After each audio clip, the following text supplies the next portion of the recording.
जय श्री राम मेरे भाइयों, कैसे हैं आप सभी। उम्मीद है सभी अच्छे होंगे। तो फ्रेंड्स, मैं नमन वर्मा आपके लिए आज एक बहुत ही इंपॉर्टेंट वीडियो लेकर के आया हूं। आपने अगर अभी तक मेरे चैनल को सब्सक्राइब नहीं किया है तो सबसे पहले तो वर्ड अफेयर्स विद नमन को जाकर सब्सक्राइब करें, बेल आइकन प्रेस करें, मुझे इंस्टाग्राम पर फॉलो करें, इंस्टा आईडी मेरे डिस्क्रिप्शन में है। तो आज का जो मेन मुद्दा है भाई साहब, वो मुद्दा क्या है? Name plate. तो सबसे पहले भैया आप मुझे कमेंट सेक्शन में इतना बता दें अभी के अभी कि क्या आज और इसी वक्त के बाद से आप कहीं भी किसी ढाबे पर, किसी ठेले पर, किसी रेस्तरों में, किसी होटल में, कहीं भी खाना खाते हैं बाहर, तो क्या आप वहाँ के ओनर की आईडी मांगेंगे, वहाँ के ओनर का नाम जानेंगे, या फिर आपको फ़र्क नहीं पड़ता, आप खा लेंगे? ठीक है, आप मुझे इस चीज़ का जो है कि उत्तर दें।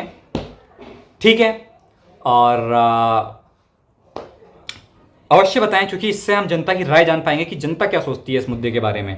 ऊपर ऊपर तो बहुत कुछ बवाल मचा हुआ है कि ये नाम रखना चाहिए, नाम हटाना चाहिए, सुप्रीम कोर्ट जो है कि गवर्नमेंट के पीछे पड़ी हुई है, गवर्नमेंट अपनी चला, जो भी चल रहा है इनका। तो इसमें कुल मिलाकर के आप सबकी, आम जनता जो है, इसमें आपकी क्या राय है कि क्या आप लोग अब तक नाम पूछकर खाना खाते थे बाहर हैं, या फिर आज से पहले नहीं खाते थे, अब से इस फैसले के बाद से आप जो है कि सबका नाम पूछेंगे? ठीक है, या अब भी नहीं पूछेंगे? ठीक है, और ये बताएं, दूसरी बात मुझे ये बताएं कि क्या इससे भाईचारे की भावना आहत होती है किसी एक पर्टिकुलर समुदाय की? तो ये भी आप मुझे बताएं। ठीक है, और ये भी मुझे बताएं कि अपनी जाति छोड़ें, अपना नाम बताने में गलत क्या है, मुझे ये भी बताएं। अपना नाम बताने में गलत क्या है? भाई मेरा नाम नमन है, तो मैं अगर अपनी दुकान खोलूंगा, मैं अपने दुकान के आगे लिखूंगा नमन। किसी का नाम अगर अब्दुल है तो अपनी दुकान के नाम के आगे, दुकान के आगे जो है नाम लिखेगा अब्दुल। इसमें दिक्कत क्या है? आप ये बताएं ना मुझे। हैं, अब इस पे लोग अपना तर्क देते हैं कि जी एक बात तो ये है कि झूठा नाम रखा जा रहा है हिंदुओं का। नाम मुस्लिम है बट हिंदू नाम रख के बेच रहे हैं, वो ये भी चीज़ें हैं। ठीक है, तो ये तो इलीगल, गलत बात है। तो नाम लिखने में क्या मनाही है? आप बताएं मुझे, क्या दिक्कत है इसमें, बताएं।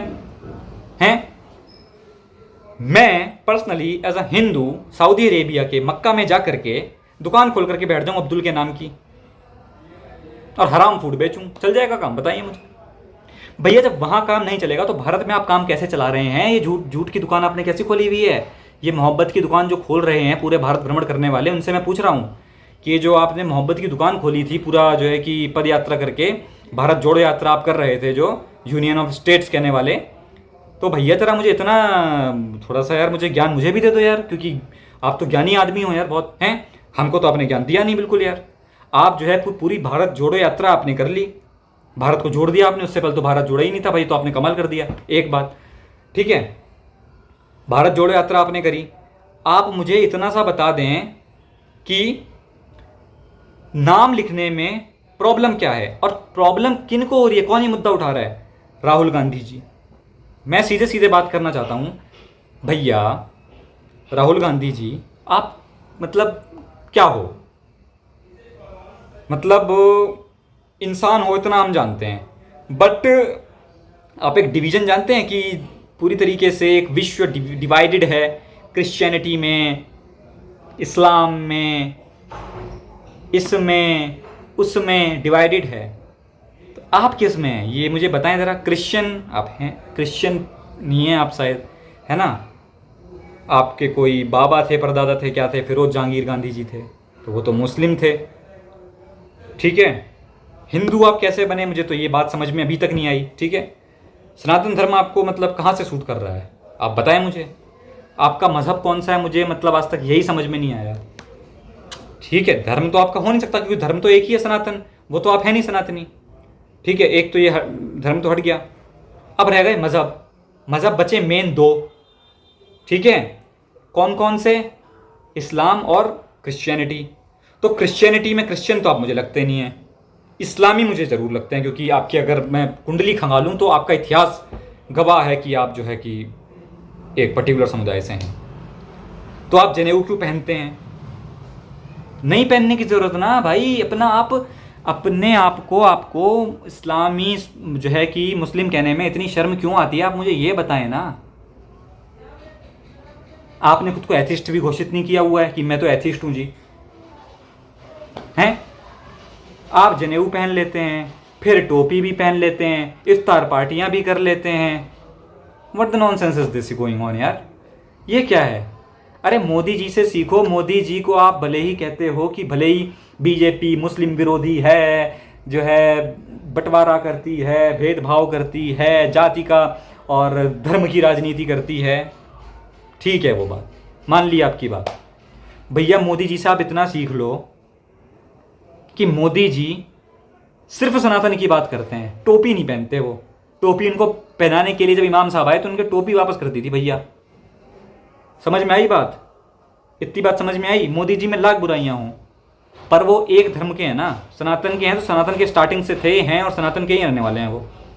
तो आप ये कभी इस थाली में लुढ़कते हो, कभी इस गड्ढे में लुढ़कते हो। ये क्या मतलब है कि आप जनेऊधारू भी बन जाते, जनेऊधारी हिंदू बन जाते हो, अपना गोत्र बचा देते हो, ठीक है, फिर आप इफ्तार पार्टी भी कर लेते हो, हैं?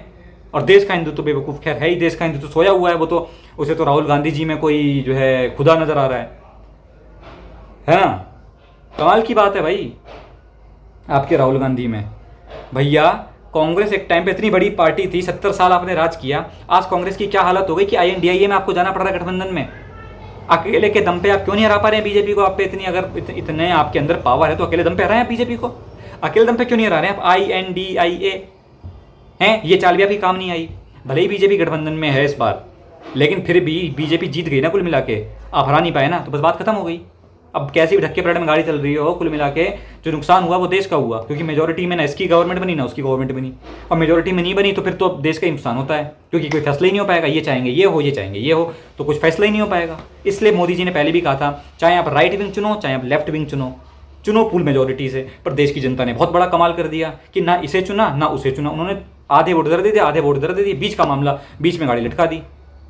अरे भैया आपको अगर INDIA प्यारा था तो सारे के सारे वोट INDIA को दे देते, मेजोरिटी से जिता देते INDIA, हैं? नहीं तो बीजेपी को आप INDIA से जो है कि फुल मेजोरिटी से जिता दे। आपने ना इन्हें जिताया ना उन्हें जिताया, बीच में गाड़ी खड़ी कर दी, ठीक है, तो अब गाड़ी अटकी हुई है। हालांकि इस पर आपकी क्या राय है, जो है कि एक बहुत वास्ट मुद्दा है ये, और आप जो कमेंट सेक्शन में बताएं, और नाम वाला भी बताइएगा मेरे को। और जो मैंने दूसरी बात करी इसके बारे में भी मुझे जो है कि आप कमेंट सेक्शन में बताएं। आप ही की राय रखता हूँ मैं यहाँ पर। आप ही का मंच है, जनता का मंच है, जनता की राय यहाँ पर जो है मिलती है हमें। बाकी फिर मिलते हैं नेक्स्ट वीडियो में, तब तक के लिए जय श्री राम।